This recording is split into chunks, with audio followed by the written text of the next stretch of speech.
Hey dads, let me ask you something. In 20 or 30 years from now, when your child looks back to his competitive sports days of his youth, what's he going to remember? Is he going to remember his competitors? Is he going to remember any of those kids' names? Is he going to remember the teams and who he went up against? Or is he going to remember the feeling of accomplishment inside when he managed to make a new personal record or score a goal or do something he was never able to do before? Welcome, Dad Squad. This is the Run With My Son show, and we are a bunch of dads who are dedicated to not letting the headwinds of life push us off the path to a lifelong, heart-to-heart relationship with our sons. And we do that through something we call runversations, directed conversation that we have with our sons while we're out and about, having a great time in the outdoors, getting some fitness. And today's topic is going to be, as the title here says, when my son decided to compete against himself. So just as an opener, let me throw another trivia question at you. You guys seemed to like it a lot last week. Here's a trivia question. If you get the answer, go ahead and put it in the comments here with just a single word should do. But what is the third most romantic movie of all time? Not the first, not the second. Didn't want to make it too easy for you. What is the universally agreed upon third most romantic movie of all time? I had to make you stretch a little bit. Number one, it's about romance. Number two, it's number three. So let's see how much knowledge you got. You can put that in the trivia comments down below as we jump into today's topic. I'll get the answer to you by the end of the program here, and that's going to make a great illustration to one of our points. But as you already know, if you've been in this parenting game for long, kids' drive to improve can only go so far when it's limited by another pace setter. When you're running against somebody, you can only, push yourself as fast as they do, in a sense, if they're your teacher, if they're your rival that you're going up against. And in fact, it can take an unhealthy turn, as we explored a little bit last week, if that rivalry, if that competition, takes a bit of a dark turn, I guess, is the best way to put it. We can turn what should be a fun activity into a zero-sum game where I can't win unless she loses. So for a lot of reasons, while competitive others are important to our children's developments, it should not be the only yardstick that we measure our progress by. And so today we're going to talk about some of those new heights, some of those new levels that we can help our children achieve and strive for when they just shift their focus just a little bit. And dads, you can be so helpful in giving them the right words, the right inspiration. Number one I wanted to talk about is letting them have some of their own space. So it would be easy if we could just tell our children everything they need to know and how they need to feel and what they need to do and act. But we know here in the real world that that's not how people grow. And even if they do grow by that method, it doesn't feel earned. It doesn't feel like they're getting anything out of it. Be it a victory or a defeat. There's a lesson in both of those things, and we have to give some space. We don't want to deny them that important rite of passage, as one dad put it this week when he was talking to me about this topic. So give them some space, and applaud their effort when you see them trying. And you know what, regardless of the outcome, win or loss, you pat them on the back and point out how proud you are of that effort and what the lesson was that you took from watching them play. And hopefully, they're taking some similar lesson. A second thing that was shared with me this week, one dad had a quote from MASH, and I think it kind of probably echoes what a lot of other similar quotes you've heard is, but it is a great one. It was, "The world is too big to compete with everyone. The only person I need to be better than is the person I was yesterday." And that is such a great attitude to have. If we can just be looking to notch our game up a little bit higher, a little bit higher. My name is Gideon Dave Newell, and I'm a dad of three. Got three boys who are fierce competitors. They're soccer players. They are runners. Most recently, they are Taekwondo blue belts. And there's, nothing I wouldn't do for them.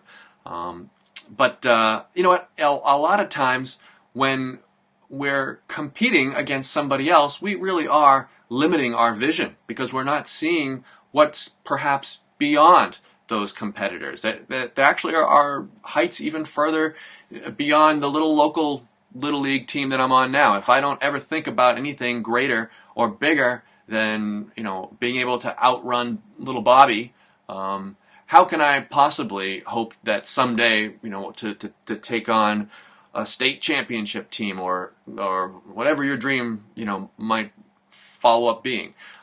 We're talking about sports today, but this is a metaphor that's going to carry with them through life.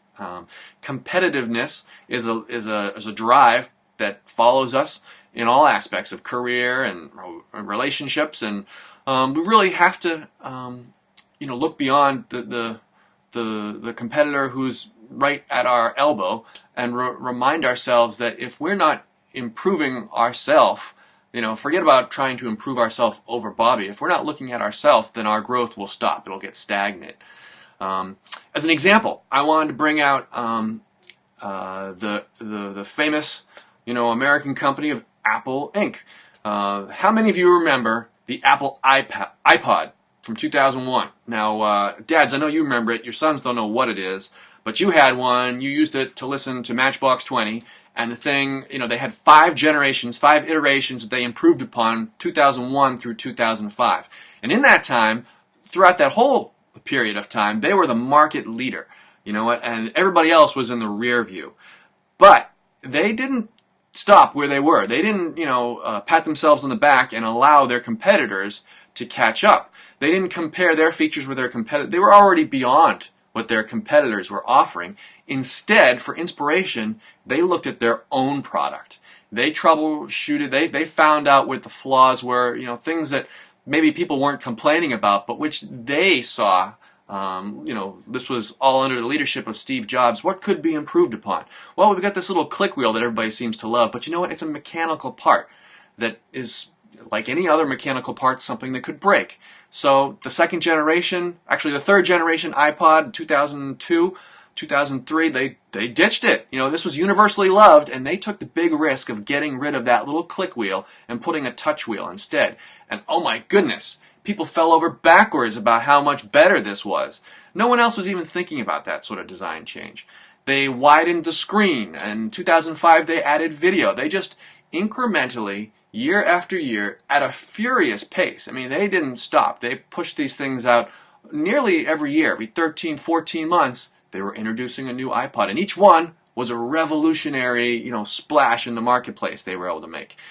Because they didn't sit still, and they didn't compare themselves with Rio. I can't even remember. You probably can't remember them either, what the other competitors were. This is before the Zune, I believe, but all those devices are, collecting dust in your shelf right now, if you even own them, because they weren't looking to those competitors. My oldest son, 9 years old, recently had, and I shared about this in our Facebook group, the Dads Who Run Facebook group. He had his mile run, which is a big rite of passage in 4th grade in our local school here, where all the 4th graders get timed on how fast they can run around the high school track 4 times. And they're challenged to do a run walk as quick as they can to see if they can beat, I forgot what the designated time was, but he was determined to get a great time in that. And most Saturdays, as you know, it's right here in the title of the show, he and I go for a run together, where we have these great one-on-one times. We're not inviting siblings or anybody else along. It's just, concentrated, devoted time that we have with one another. And it's when some of our best conversations happen. And as we were doing our runs and thinking about this upcoming mile run, his goal, at least it had started off to be, can I run for a full mile without stopping for a walk break? And that actually came pretty quickly, because as I said, we've been doing this for a little while. But he didn't stop with that. He decided, all right, and he's fascinated by numbers, and having a little digital watch, made it all 10 times more joyful for him. But his next goal was, can I do this? Not only can I run a full mile without breaking down for a walk, but can I lower my time? And week after week, Saturday after Saturday, we worked it.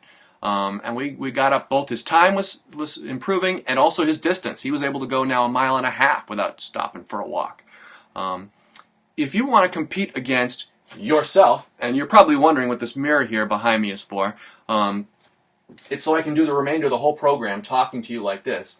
No, it's because once he started looking at himself and trying to improve his number, his motivation, his inspiration just went to new heights that it wouldn't have if he was competing against other kids. Because many of those other kids that he was running with, they were running 10, 12-minute miles. And that would not have been a challenge for my son. Now, some of them did, extremely faster. I heard there was one kid who did it in 6 minutes, which I'd like to meet the 4-year-old who ran a mile in 6 minutes. But Wyland did a very respectable 9 minutes and 3 seconds. So he's very proud of that. And by writing down a goal, by tracking it, and then devising a plan for improvement, those are 3 steps that you can take with your son to help them get to whatever that goal is going to be. Of these 3, I think tracking's got to be the most important, because as you see that progress, that gives you fuel to continue at it next week, next time. All right, well, you're probably biting your nails, dying to figure out what is the 3rd most romantic movie ever to be on the silver screen. Many of you, jumped right to number 1. That probably was easy. We all know what that was. Rocky, written, directed, and starring Sylvester Stallone, the all-time most romantic movie of all times. But the 3rd most romantic movie, you probably had to think a little bit about that. And the answer is Rocky 3. Rocky 3, by the point in this movie when it begins, he has not only met his ultimate challenger, Apollo Creed, he has defeated Apollo Creed, all right? So there's the summary of Rocky 1 and 2. Well, in Rocky 3, as a champion, Rocky is now patting himself on the back. He's no longer has the hunger that he used to have as an underdog trying to compete. He's out there enjoying life a little. His training, took a little bit of a back seat. He's not pushing that so hard. Went a little bit light on the training. Went a little heavy on the fettuccine. And when his expectations were lowest, who should pop up on the scene but Clubber Lang? Mr. T comes, beats him, and takes his title. Shocking. And I won't spoil the rest of the movie how he gets it back, but this should be a lesson for us. What happens when you no longer have a competitor to compare yourself against? When you've already met or surpassed that competitor, you're no longer looking at anybody in front of you. And the question becomes, are you paying attention to the rearview mirror? Because there's hungry guys behind you. Rocky let that, he had to learn that lesson the hard way. We don't have to let our sons learn it the hard way. Just with a few words from you, you can find, in him inspiration, and plant inspiration in him to try to do a little bit better. Let's see if we can, and kids, mine anyway, you've probably noticed the same thing, will gamify anything. Sitting in the back seat of the car, especially if they've got little brothers, they'll look out the window and they'll try to see who can hold their breath for the longest, and they'll count the seconds. I used to do that one myself in my youth. I actually had a pretty bad consequence at one point. I passed out in the middle of the hallway at school, had to go to the nurse's office. But it wasn't the last time I played that silly game. We're trying to see how far we can swim across the pool without, surfacing for air. We got a little speedometer on my oldest son's bike, and the first thing he wanted to do is to see how fast he could get that number to go in the length of distance that our little cul-de-sac street was. So we're always pushing ourselves. Kids are always gamifying things, especially with other kids, to see if they can do this a little bit better, a little bit, bigger. And that drive is natural. That's inside, everybody, especially little boys. But you got to find a way to stoke that fire and turn its energy away from others in a way that could be unhealthy competition, and in a way that produces the improvement and the inward growth that we're all looking for. Just a few months ago, in August, Justin Gatlin finally beat Usain Bolt in a 100-meter dash. So he has been chasing this guy since 2004, actually. No, 2004, Justin Gatlin got the gold. But in 2008, 2012, 2016, it was Bolt. So this was Usain Bolt's final professional race, and he went out in 3rd place. Actually, another guy, another American whose name escapes me right now, Christian Coleman, also beat Bolt. But you know what? what's Justin Gatlin going to do now? So he's beaten the world's fastest man. There's nobody left that he can try to surpass. But he still has his own personal record, his own fastest speed, which I looked up. What was it? 9.74 seconds for 100 meters. Now, Bolt's number is lower than that. He can go after Bolt's number, I suppose. But, when you try to notch away bit by bit at your own personal record, that's where you're truly going to find the most motivation. And I got just one more story to share with you, dads, but before I do, I want to show you this. Now, some of you are already aware and perhaps already members, but and it looks sort of like this. If you go to facebook.com/groups/dads-who-run, you'll find this free group. Look at that handsome guy. And this is what you'll see. You'll see other dads sharing their victories, inspirations, what some of their struggles and challenges are. We ask questions, and try to help one another, because the collective wisdom of the Dad Squad is what's going to hold us up and allow us to really help ourselves better than any individual could on his own. So I invite you to come check it out, facebook.com/groups/dads-who-run. And it's linked off our Facebook page as well. But it's a free group that's open to everybody, and we welcome everybody to come on in and contribute and say hello. But the story that I did promise you was my own. My own running career started in high school with my cross-country team. And I have never really been much of an athlete, particularly up to that point. I had never really done much sports for more than like a season or something, and I didn't like it. I was an avid indoorsman. Let me just put it politely like that. And my middle school gym teacher had noted that I ran fast, so he sent a letter over the summer on my incoming freshman year to high school that perhaps he should check out the cross-country team. He might be a match for that. And just that one little suggestion was enough to get my parents to get me somewhat excited to do it. And you know what? I stunk. I was the slowest guy pretty much the whole 4 years, but always within my grade level. So I was always the slowest freshman. And then when I became a sophomore, maybe I was faster than some of those freshmen, but I was still the slowest sophomore, and so on and so on. In 4 years of running cross-country, I was never once on the varsity team, not one of those top 7 guys who got to wear the special jackets and go to the invitational meets. I don't think, my scores never contributed to any of our meet scores, where they rank the top several guys. I think it's the top 5 from each team, and that's how the points are awarded. So, my running never had any consequence in that sense. But nonetheless, with the help of a couple of great coaches, Coach Andy McGovern and then followed by Coach Jim Morse, I was really motivated and inspired to improve my own performance. And these guys, particularly Coach McGovern, were compulsive, were just obsessive statistics keepers. So we'd have a race on a Tuesday night, and you better believe Wednesday afternoon when we came into practice, we'd be looking at all kinds of charts and pivot comparisons of data, not just player by player, but the first runner on our team versus the first runner on our opponent's team, and how their 4th race went versus our 4th race, and how they've historically done over these years, and how each one of us had curved up and what our improvement had been from the last race, from last season, any way you could think of it. And I was just drawn to that. The pain and the occasional unpleasantness of getting out there and running was balanced with the joy of knowing that if I just try a little bit harder, if I can get myself, to push it, I can lower that number. And that's going to go inside a book that Coach is going to write down. And it was something, a point of pride that I pushed for.